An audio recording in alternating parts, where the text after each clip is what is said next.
নমস্কার বন্ধুরা, মাঝি কিচেনে সবাইকে স্বাগত। আবারও চলে এসেছি আজকের রেসিপি নিয়ে। আজকের রেসিপি শাটিং মাছ দিয়ে মূলোর টক।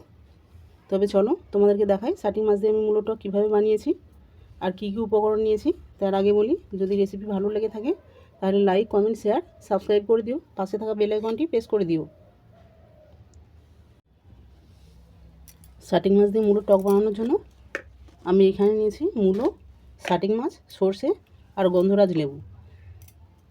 দেখো, মূলোগুলো আমি চাকা চাকা করে কেটে পরিষ্কার করে ধুয়ে নিয়েছি, আর শাটিং মাছও আমি পরিষ্কার করে ধুয়ে নিয়েছি, সর্ষেও ধুয়ে নিয়েছি, কারণ সর্ষের মধ্যে বালি থাকে, যার কারণে আগে থেকে আমি পরিষ্কার করে ধুয়ে নিয়েছি। এরপর মাছের মধ্যে লবণ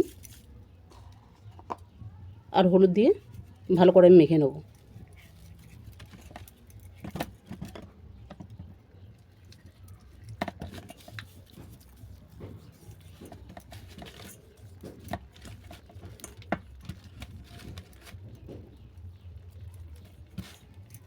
দেখো, লবণ আর হলুদ ভালো করে মাখা হয়ে গেছে।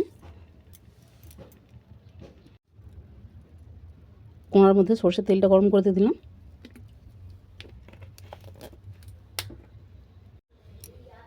তেল গরম হয়ে গেছে।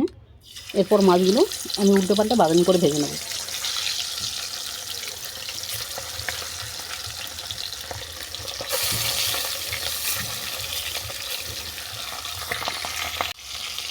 মাছের এক পিঠ ভাজা হয়ে গেছে, অপর পিঠটাকে আমি উল্টে দিলাম।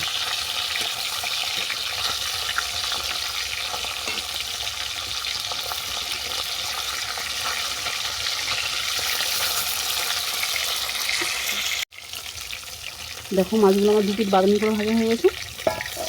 এরপর মাছগুলো আমি তেল থেকে তুলে নেব। তবে আমি এত মাছ তোমাদেরকে দেখালো, আমি কিন্তু এত মাছ রান্না করব না, আমার প্রয়োজন মতো আমি রান্না করব।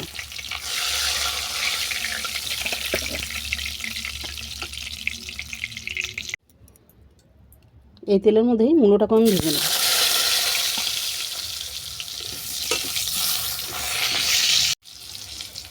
মূলোর মধ্যে অল্প করে দিলাম লবণ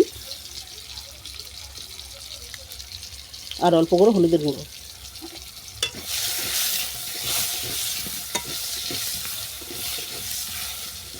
মূলোটাকে বেশ ভালো করে ভেজে নিতে হবে।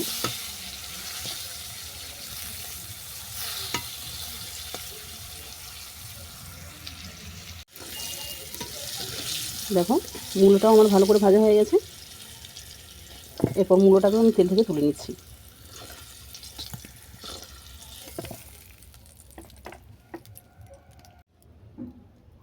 আবারও কড়ার মধ্যে দিলাম সর্ষের তেল, শুকনো লঙ্কা, 5 ফোড়ন।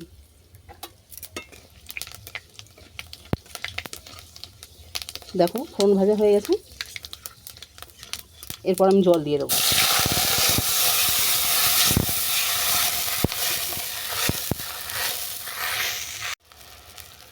এর মধ্যে দিয়ে দিলাম স্বাদ মতো লবণ,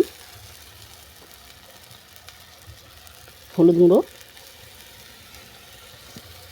আর ভেজে রাখা মূলো।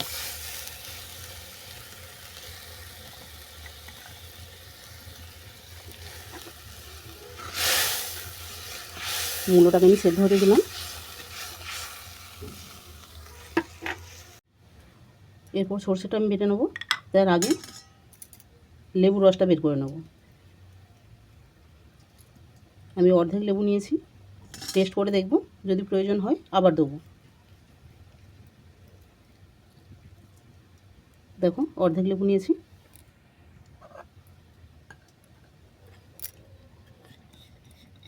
এরপর সর্ষেটা আমি বেটে নেব।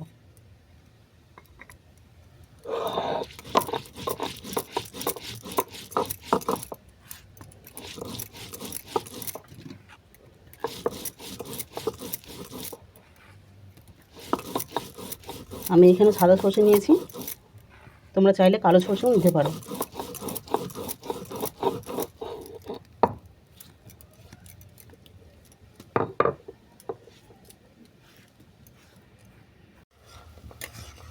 দেখো, মূলোটা আমার ভালোভাবে সেদ্ধ হয়ে গেছে। দেখো, পরিষ্কার হয়ে সেদ্ধ হয়ে গেছে। এরপর দেবো লেবুর রস।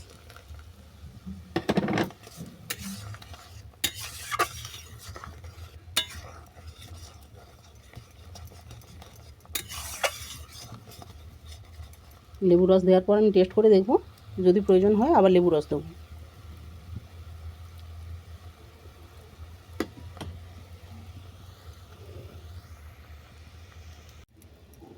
দেখো আমি টকটা টেস্ট করে দেখেছি, টকটা একটু কম আছে, যার কারণে আরও একটু লেবু রস আমি দিয়ে দিচ্ছি। তার মানে একটা লেবুর 4 ভাগে 3 ভাগ রস আমি এতে দিলাম। বারবার বলছি তোমরা টেস্ট করে নেবে, নিয়ে তারপরে দেবে।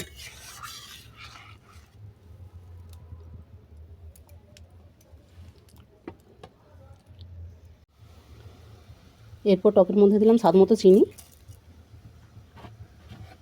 ভেজে রাখা মাছ আর সর্ষে বাটা।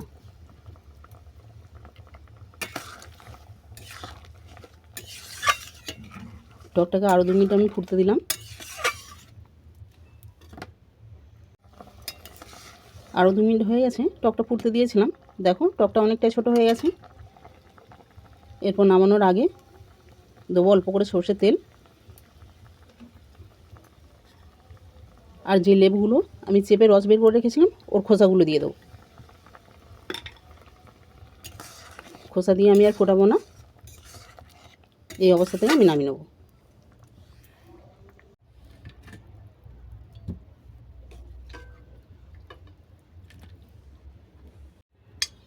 তবে আমি এখানে লেবু রস দিয়ে টক বানিয়েছি বলে যে তোমাদেরকেও বানাতে হবে এর কোনো মানে নেই। তোমাদের টকের যে উপকরণ থাকবে সেই দিয়েই বানাতে পারো।